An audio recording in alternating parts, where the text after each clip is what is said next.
Bonjour Patrice. Bonjour Philippe.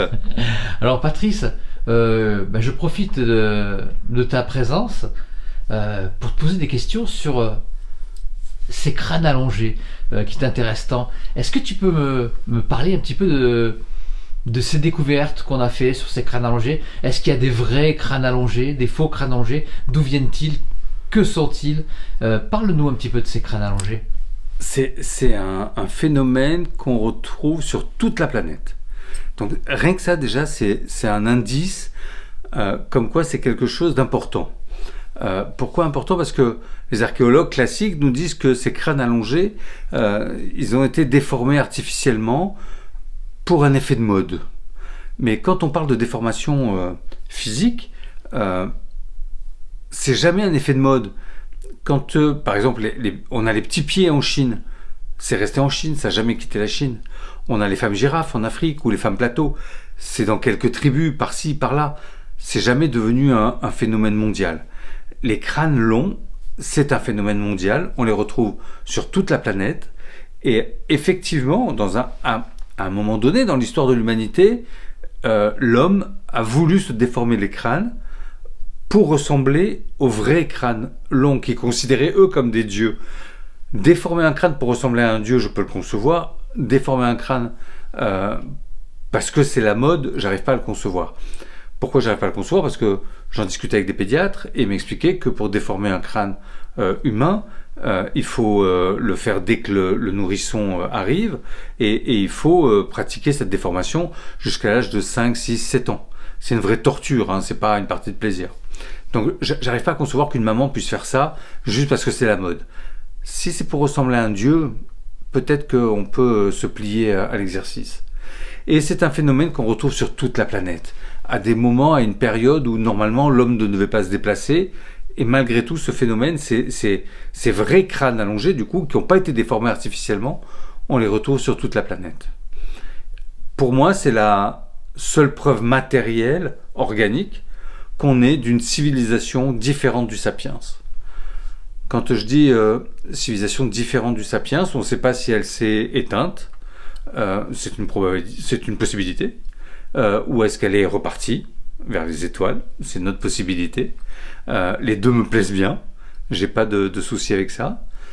Maintenant, si on se fie aux textes des anciens, si on regarde les textes de Mésopotamie, en Inde, tous ces textes anciens nous parlent effectivement d'entités venues des étoiles et qui ont vécu parmi les terriens. Donc je pense plutôt que ces crânes longs étaient effectivement en provenance des étoiles. Partout où on retrouve ces crânes longs, on retrouve des structures dites mégalithiques, méga grand, lithique, la pierre, des structures avec des pierres immenses. On parle de pierres qui font 1200 tonnes. Aujourd'hui, il faudrait 27 ou 28 grues tout autour pour pouvoir juste la soulever. Je ne vous parle pas de la déplacer, juste de la soulever. Et voilà. Et partout, il y a ces crânes allongés, il y a ce type de structure dite mégalithique, et ils sont un peu partout sur la planète. Pourquoi ils sont différents? Parce que leur anatomie est différente. Je m'explique, par exemple, vous prenez une balle de tennis, vous allez l'écraser, vous allez changer sa forme, mais vous n'allez jamais changer son volume. Pour un crâne humain, c'est la même chose. Si on déforme un crâne humain, on va changer sa forme, on ne changera jamais le volume du crâne. Là, on se retrouve avec des crânes qui ont 25, 35, 40% de volume supplémentaire. La tache du crâne sur la colonne vertébrale, nous, elle est plutôt sur l'arrière. Sur les crânes longs, elle est plutôt au centre du crâne. Les yeux sont entre 15 et 20% plus grands. Les mâchoires sont différentes. L'os occipital derrière est différent. Bien souvent, ces crânes longs, c'est juste un seul bloc. Il n'y a pas de fontanelle. Ou alors, il y a juste une suture, alors que nous, on en a plusieurs. Rien que ça, c'est impossible. Si ça arrive une fois, on peut dire c'est un problème génétique, il peut y avoir une malformation, il peut y avoir... Là non, on les retrouve sur la planète partout. En France, en Espagne, en Angleterre, en Italie, au Pérou, au Mexique, aux États-Unis. Sur toute la planète, on retrouve ces crânes longs. Donc je pense qu'effectivement, dans notre passé, une civilisation différente a existé, était présente, et peut-être à l'origine de ces structures qu'on n'arrive pas à expliquer, comme la pyramide, en Égypte, ou celle de Bosnie, ou encore les constructions de Sacsayhuaman au Pérou, ou de l'Ollantaytambo, ou au Liban avec la pierre de Baalbek. Il y a des structures comme ça qu'on n'arrive pas à expliquer. Si d'un coup on arrive à concevoir qu'il y a une civilisation peut-être différente du sapiens sur Terre, avant nous, avec d'autres connaissances, d'autres techniques, tout prend son sens et tout devient beaucoup plus logique et acceptable. Moi, ça ne me dérangerait pas de savoir qu'il y a une civilisation différente du sapiens qui a existé avant nous sur Terre. Aujourd'hui, malheureusement, la science ne veut pas le reconnaître, ne veut pas en parler. Ils appellent ça de l'archéologie interdite. C'est interdit, il ne faut pas travailler là-dessus, c'est interdit. Mais voilà, moi j'adore aller sur les choses interdites et dépasser les interdits. À mon sens, c'est ce qui fait avancer la connaissance et l'humanité. Et voilà, je continue à travailler dans ce sens pour essayer d'éveiller les consciences et pour essayer d'apporter d'autres réponses. Et scientifiquement, il est impossible de... Excuse-moi. Non, pas de souci, vas-y. Scientifiquement, il est très facile pour la science de faire vraiment la différence entre un crâne allongé qui a été de façon artificielle et un crâne allongé, évidemment, comme tu racontais tout à l'heure les caractéristiques d'un crâne. Donc là, il n'y a pas de doute quand même. Ah non. Que disent les scientifiques? Parce qu'il y en a beaucoup de ces crânes, tu viens de le dire. Énormément. Il y en a beaucoup. Ils sont exposés dans des musées. Je ne suis même pas sûr qu'ils savent ce qu'ils exposent. Mais oui, il y en a beaucoup. Et les scientifiques aujourd'hui ne veulent pas en entendre parler. Il y a une étude qui a été faite par l'université de Bordeaux. Cette étude, les résultats de l'étude disent que tous les crânes longs sont des crânes qui ont été déformés artificiellement. Mais l'étude n'a porté, moi j'ai réussi à me procurer cette étude, je l'ai regardée, l'étude n'a porté que sur des crânes qui ont été déformés artificiellement. Donc forcément, la conclusion c'est que tous les crânes longs sont des crânes déformés artificiellement. Mais aujourd'hui, cette étude, qui a été faite par l'université de Bordeaux, fait référence dans le monde en nous disant que tous les crânes allongés sont des crânes qui ont été déformés artificiellement. C'est quoi le pourcentage entre les crânes allongés artificiellement et les crânes dont on ne retrouve aucune trace? Il y a beaucoup plus de vrais crânes longs que de crânes déformés artificiellement. Les crânes déformés artificiellement, ça a été interdit. Le dernier pays, c'est l'Afrique, au début du 19e siècle, où ils ont interdit de déformer les crânes des enfants. Mais des crânes allongés, des vrais, on en retrouve encore partout sur la planète. Et on a trouvé des endroits où il y en avait vraiment beaucoup, genre un charnier. Oui. Par exemple, à Malte, ils ont retrouvé dans l'hypogéum, qui est une structure souterraine, qui a une acoustique inexplicable, inexpliquée. Ils ont retrouvé plus de 3000 crânes allongés. 3000 ? Plus de 3000. Donc c'est énorme. Quand j'ai été au musée de La Valette, où ils ont été exposés assez longtemps, j'aurais demandé pourquoi ils ne les exposaient plus, pourquoi on ne pouvait plus les voir. Ils m'ont dit on ne veut pas qu'ils s'abîment. T'en as 3000. S'il y en a un qui s'effrite un petit peu, tu le changes, pas grave. Non, ils ne veulent plus. Aujourd'hui, ils les cachent, ils ne veulent plus que ces crânes soient visibles, parce qu'ils ne répondent pas aux caractéristiques du sapiens. Rien qu'au niveau de la fontanelle. Quand tu as un seul bloc, c'est pas possible. Ouais, ça remettra en cause l'histoire qu'on connaît. Ça remettra en cause l'histoire, les religions. Il faudrait réécrire tous les livres d'histoire. Ça, bien évidemment, la science n'est pas prête à ça. Et ils ont même retrouvé des fœtus qui avaient le crâne allongé. Ah. Donc ça veut dire qu'ils ne sont pas rentrés à l'intérieur pour déformer le crâne avec des planches et des ficelles, tu vois. Donc, ils naissaient comme ça.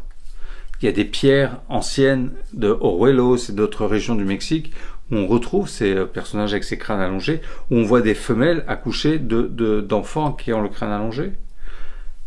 Donc c'est des choses qu'on retrouve un peu partout sur la planète. En Égypte, il y a eu beaucoup de personnages avec le crâne allongé. Toutankhamon était un crâne long, Akhenaton, Néfertiti, il y a eu toute une lignée comme ça de personnages avec le crâne allongé en Égypte. Mais pas que, hein. Il y en a eu en France, il y en a eu en Angleterre, comme je le disais, et au Pérou, au Mexique, il y en a beaucoup aussi. Et malgré tout, aujourd'hui, ils ne veulent pas en entendre parler. Malgré tout, ils ne veulent pas revenir sur l'hypothèse qu'il ait pu y avoir une civilisation plus évoluée que le sapiens, parce que ça remettrait en cause toute l'histoire, en fait. Hein. La théorie de Darwin avec l'évolution, plein de choses. Et ça, ils ne veulent pas, aujourd'hui, malheureusement, lâcher le morceau là-dessus. J'ai l'impression que ça s'effrite, ça commence à venir un petit peu, les gens commencent à s'ouvrir, commencent à comprendre. et à voir qu'il existe d'autres choses ailleurs. Et moi, ça ne me dérange pas que de savoir qu'il y a une civilisation différente du Sapiens sur Terre avant la nôtre.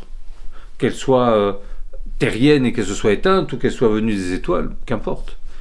Je pense qu'elle, pour moi, personnellement, mon point de vue, c'est qu'elle est effectivement venue des étoiles, parce que elle a été à l'initiative de bon nombre de monuments incroyables, avec des structures mégalithiques, avec des pierres cyclopéennes, des murs cyclopéens, des choses incroyables.